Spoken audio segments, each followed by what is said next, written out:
Welcome back. This is the platform of SP smart hybrid competitive schooling system.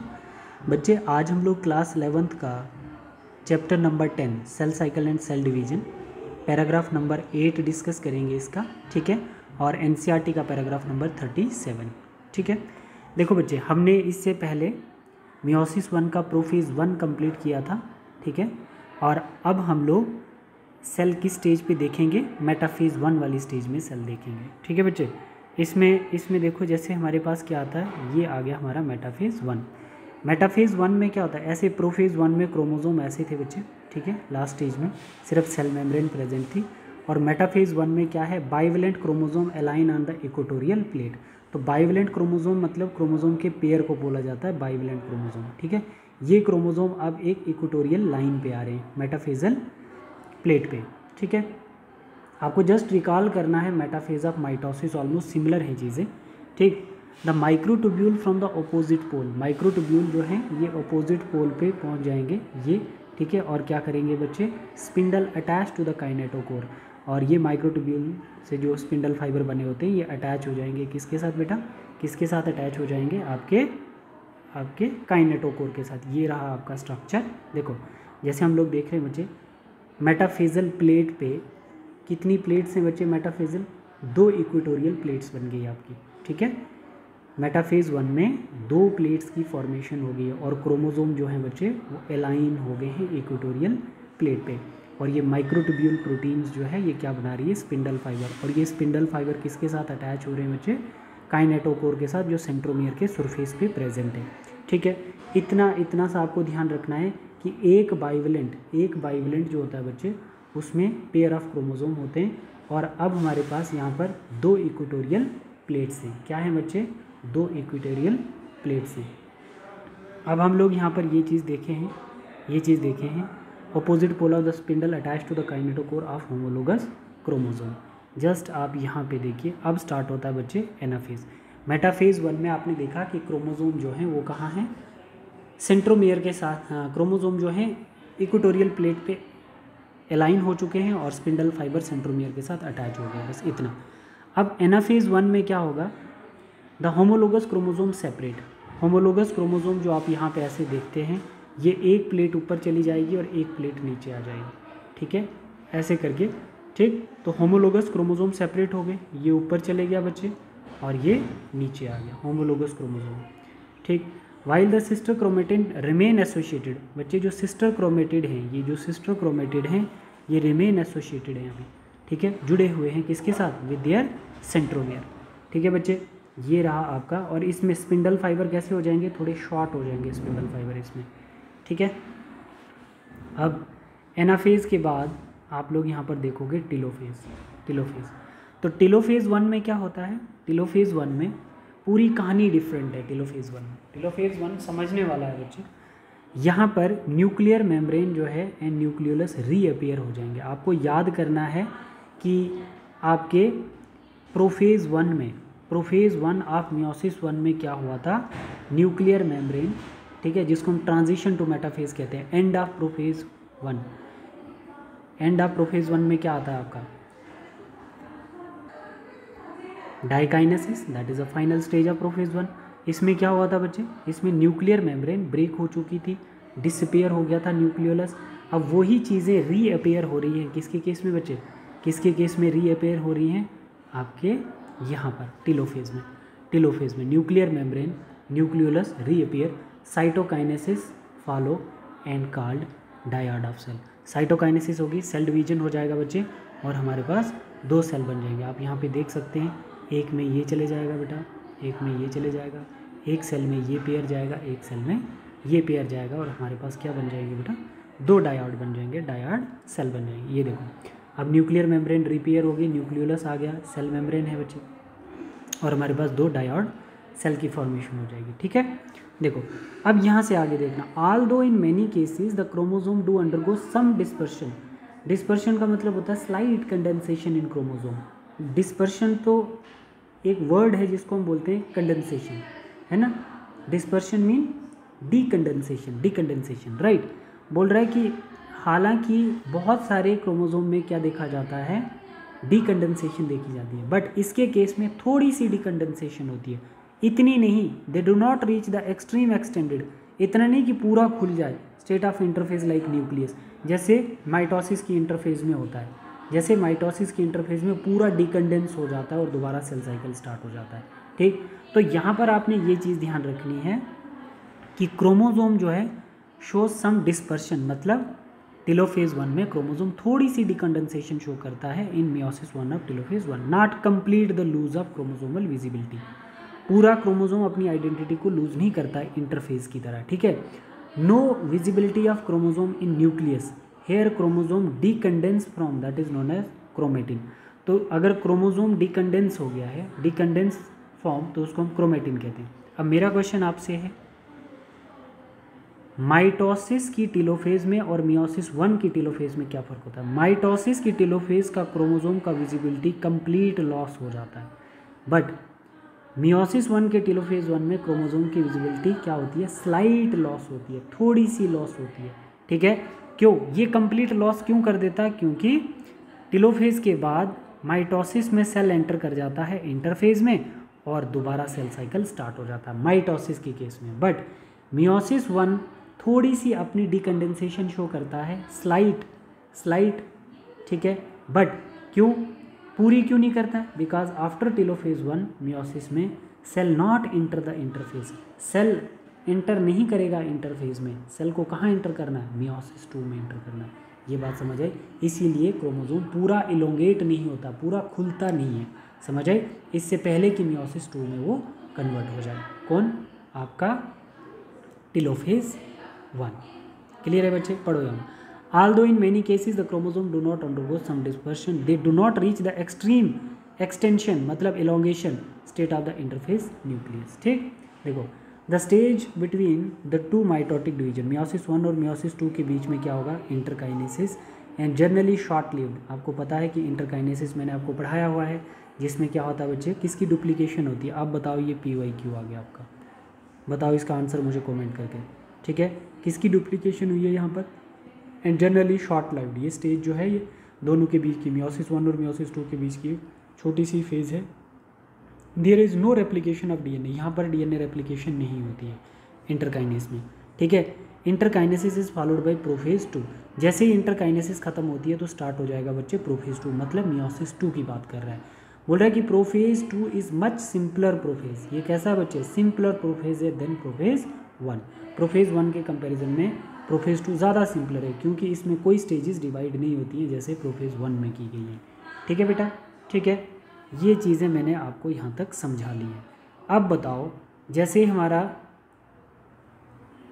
ये वाला stage ख़त्म होगा बच्चे, टेलोफेज मियोसिस 1 का ख़त्म हुआ तो स्टार्ट हो गया बच्चे मियोसिस 2। ठीक, अब देखो meiosis 2 is initiated immediately start कर दिया जाता है, क्योंकि साइटोकाइनेसिस के बाद हमारा क्रोमोजोम फुली एलोंगेट ना हो जाए, है ना, डिकंडेंस ना हो जाए, उससे पहले कि हम टेलोफेज को मियोसिस 2 में कन्वर्ट कर देते हैं। ठीक है, in contrast to meiosis 1, meiosis 2 is resemble to normal mitosis.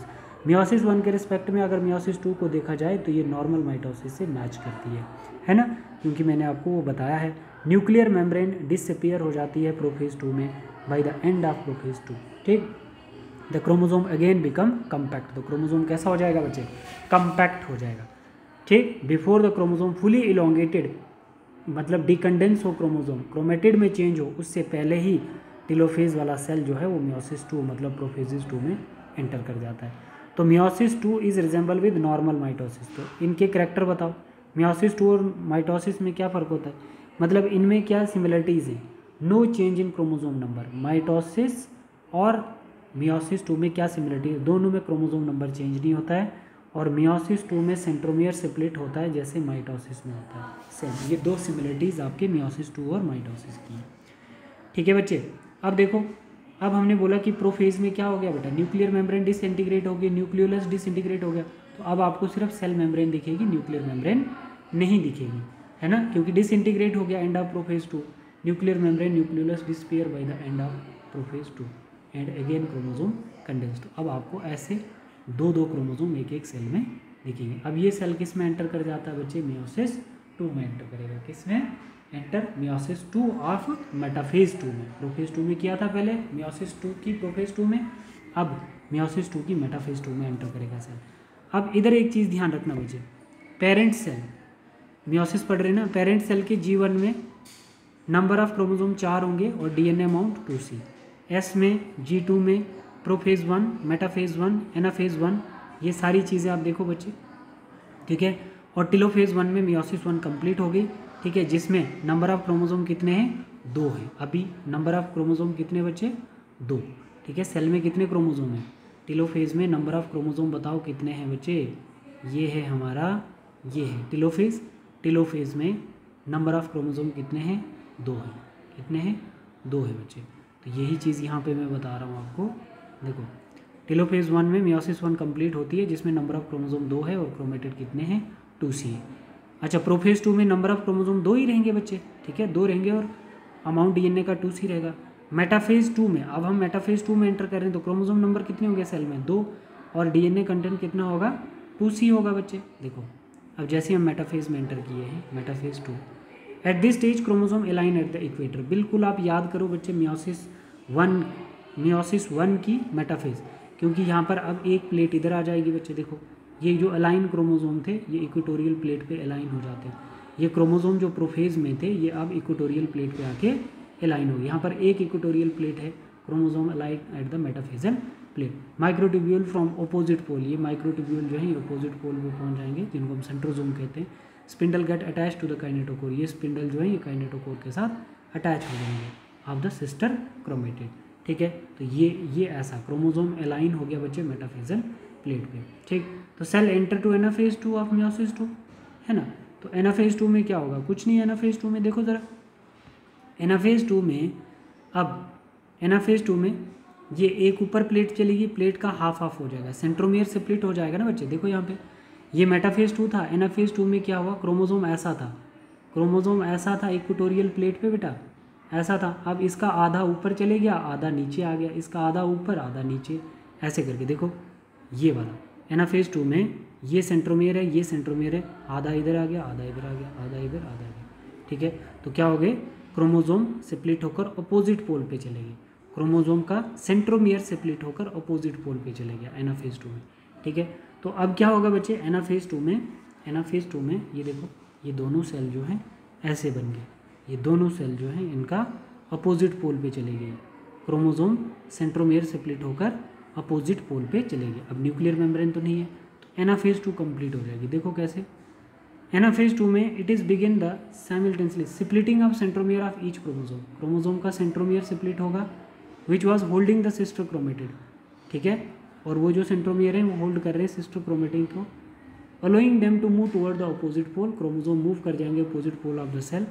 Shortening of microtubule attach to the kinetochore, microtubule देखो बच्चे कितने शॉर्ट हो गए जिनको स्पिंडल फाइबर कहते हैं, ये माइक्रोट्यूब्यूल छोटे हो जाते हैं क्योंकि क्रोमोसोम अपोजिट पोल पे मूव कर जाते हैं तो इनकी लेंथ कम हो जाती है बेटा, ठीक है।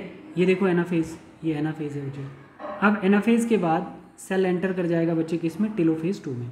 तो टेलोफेज 2 में देखो ये वाले जो हैं, ये वाले दो जो हैं ये इसमें चले जाएंगे और ये दो जो हैं इधर साइटोकाइनेसिस के बाद ये दो एक इसमें जाएंगे और ये दो क्रोमोसोम इसमें जाएंगे, ठीक है।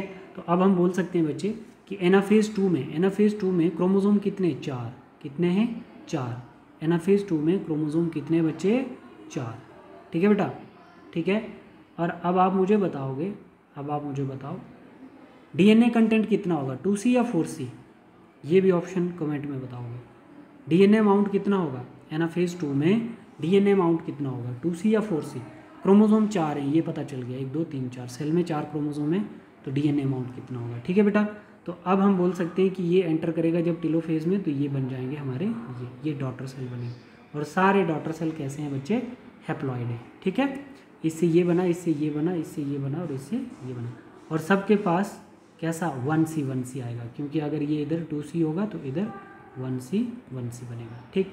अब मैं आपसे क्वेश्चन पूछता हूँ बच्चे, अब इसमें क्या होगा, अब टेलोफेज में दोबारा वो चीज़ रीपेयर हो जाएगी जो प्रोफेज में गायब हुई थी, ठीक है। तो अब यहाँ पर क्या होगा, न्यूक्लियर मेम्ब्रेन आ जाएगी, सेल मेम्ब्रेन आ जाएगी, न्यूक्लियोलस आ जाएगा, ठीक है। तो अब आप लोग यहाँ पे देखोगे, मैं आपको क्वेश्चन एक पूछता हूँ, all these cells of the telophase similar or dissimilar. तो तो ये सारे एक दूसरे से डिसिमिलर है बच्चे, in between and also dissimilar from the parent only. एक दूसरे से भी डिसिमिलर हैं, देखो ये ब्लू ब्लू वाला है और ये रेड रेड वाला है। तो ब्लू ब्लू और रेड रेड तो हमने पेरेंट में नहीं लिया था, देखो जाके ज़रा जहाँ से मियोसिस हमने स्टार्ट की है वहाँ पर भी हमारे पास कैसे थे, हमारे पास रेड ब्लू का कम्बिनेशन था, बट अब कम्प्लीटली रेड और कम्प्लीटली ब्लू आ गए, क्योंकि क्रॉसिंग ओवर हुई थी ना बच्चे, क्रॉसिंग ओवर हुई थी, इसीलिए यहाँ पर डिफरेंट पेरेंट से डॉटर सेल आए। ठीक है बच्चे, ठीक है। Every cell chromosome number is 2, हर एक सेल के अंदर 2 क्रोमोसोम होते हैं। Meiosis end with telophase 2 in which the two group of chromosome once again get enclosed by nuclear envelope.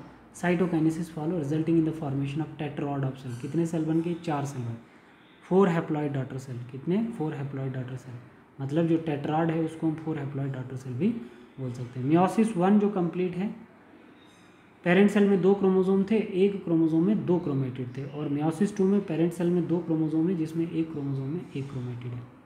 ठीक है बच्चे, ठीक है। तो अब आप लोग देखोगे सिग्निफिकेंस, ये कंप्लीट हुआ। अब हम लोग देखते हैं सिग्निफिकेंस ऑफ मियोसिस।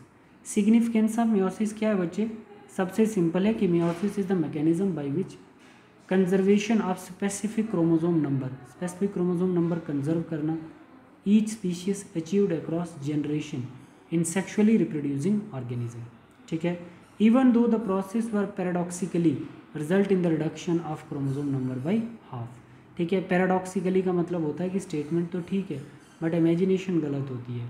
देखो ठीक, जैसे मियोसिस का एक आपको सिग्निफिकेंस याद रखना, it help in the constant chromosome number from one generation to another generation. एक ये मैं समझाता हूँ होता क्या। दूसरा, मियोसिस जो होती है, variation are very important for the process of evolution, और मियोसिस जो होती है बच्चे ये वेरिएशन लाने में हेल्प करती है। देखो जैसे बच्चे हमारे पास क्या है, मियोसिस की डेफिनेशन, मियोसिस का significance, help in constant chromosome number one generation to.